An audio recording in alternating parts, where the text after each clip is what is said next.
Channel Fantasi IQ Tafsir, satu-satunya channel yang mengupas tuntas ulumul Quran dan tafsir. This is my channel IQ Tafsir for all.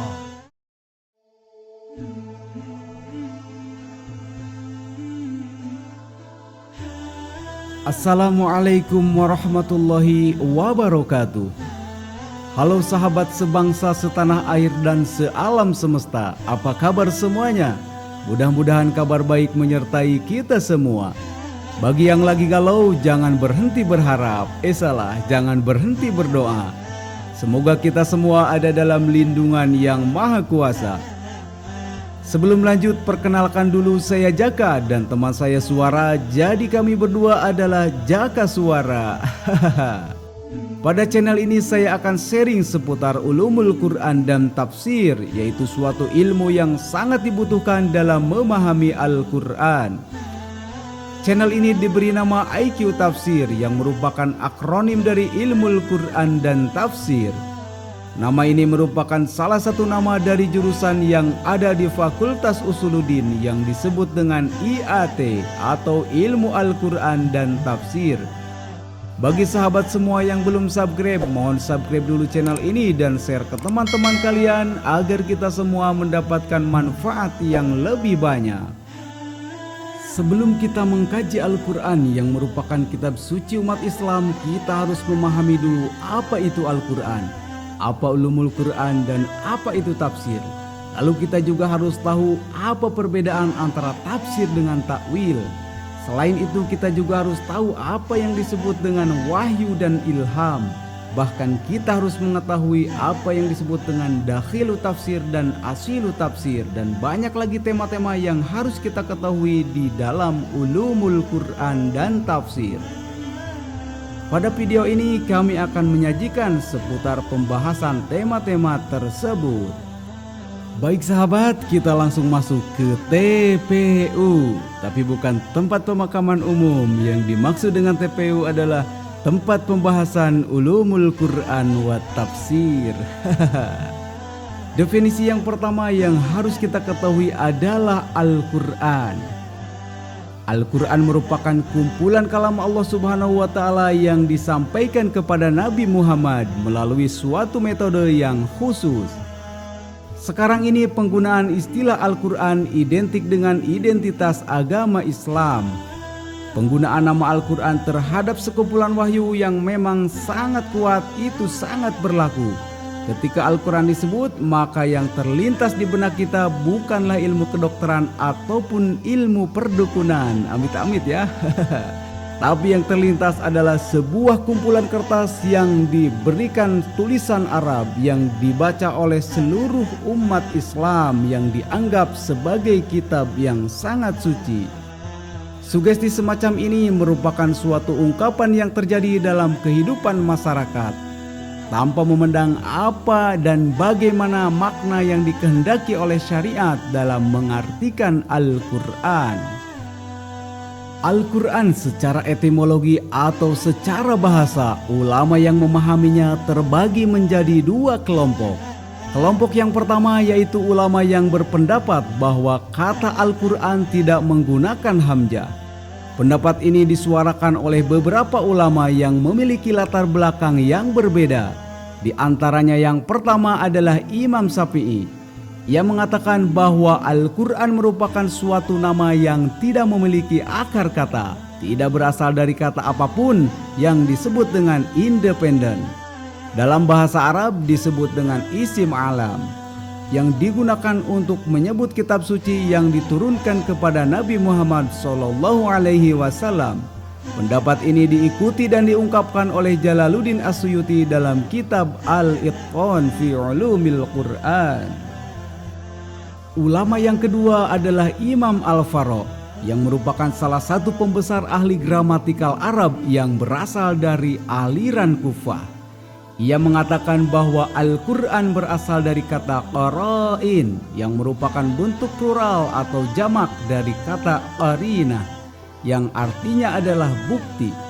Dinamakan demikian atau yang disebut dengan wajah tasmiyahnya karena sebagian lafaz Al-Quran membuktikan kebenaran sebagian yang lainnya. Sedangkan ulama yang ketiga adalah Abu Musa al-Asy'ari. Ia seorang ahli teolog besar agama Islam. Ia mengatakan bahwa Al-Quran berasal dari masdar korona, tetapi bukan corona kopi salapan gelas. Artinya adalah mengumpulkan atau menggabungkan suatu dengan yang lainnya.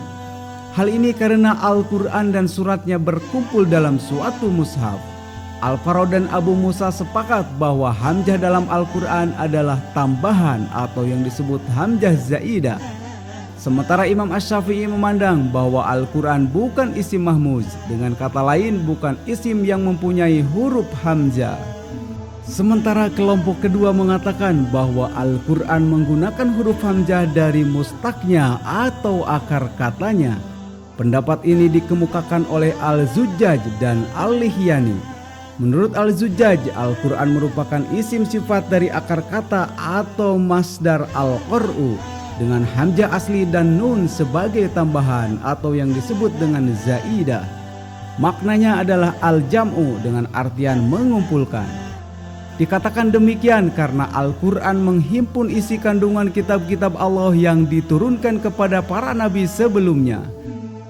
Sedangkan menurut Imam Al-Lihyani dan mayoritas ulama lainnya, kata Al-Quran merupakan bentuk masdar dari kata qara'a yang mengikuti wajan fu'lana dan bersinonim atau mutarodif dengan kata qira'ah yang berarti adalah bacaan setelah dipindahkan dari masdar pada maf'ul bih atau objek dan dijadikan nama bagi kalamullah yang diturunkan kepada Nabi Muhammad.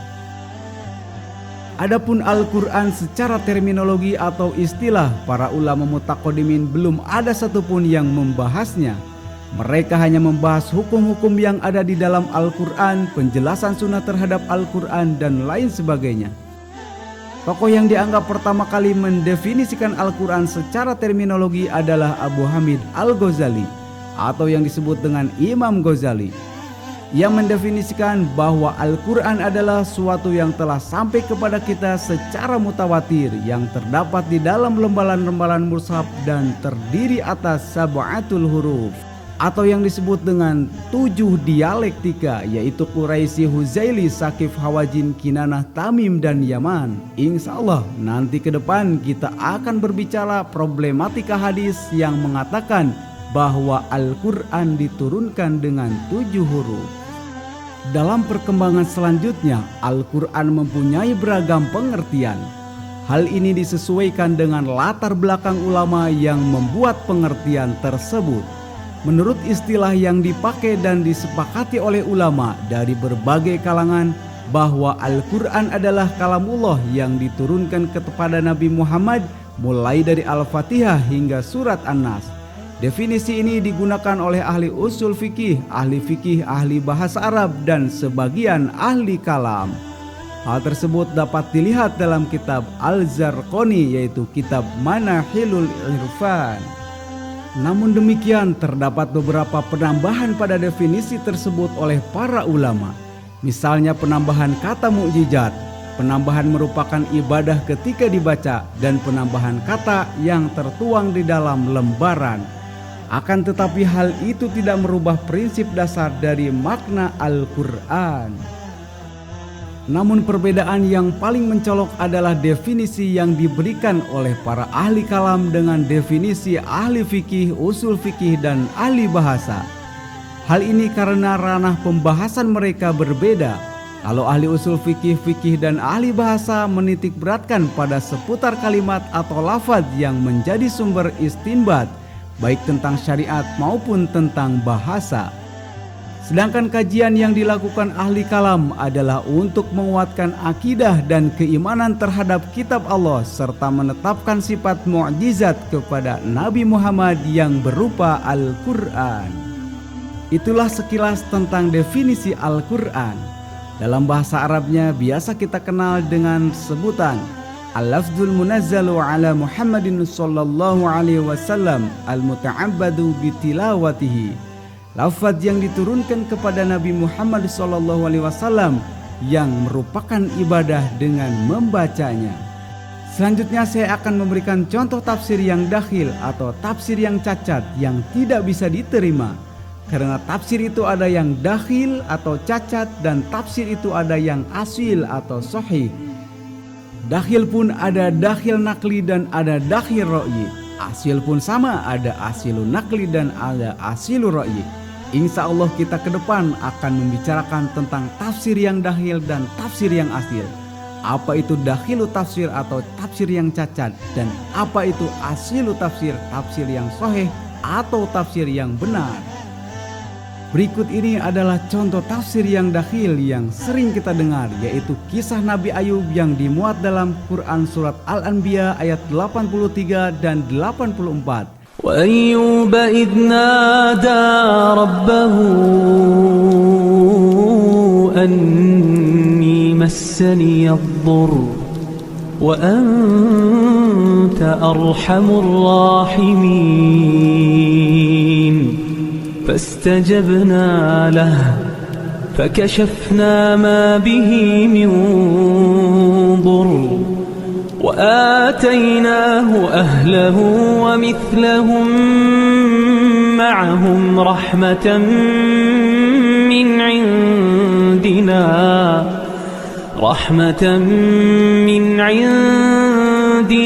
وذكرى للعابدين. Dan Quran Surat Shad ayat 41 sampai ayat 44. واذكر عبدنا أيوب إذ نادى ربه أني مسني الشيطان بنصب وعذاب اركض برجلك هذا مغتسل بارد وشراب ووهبنا له أهله ومثلهم معهم رحمة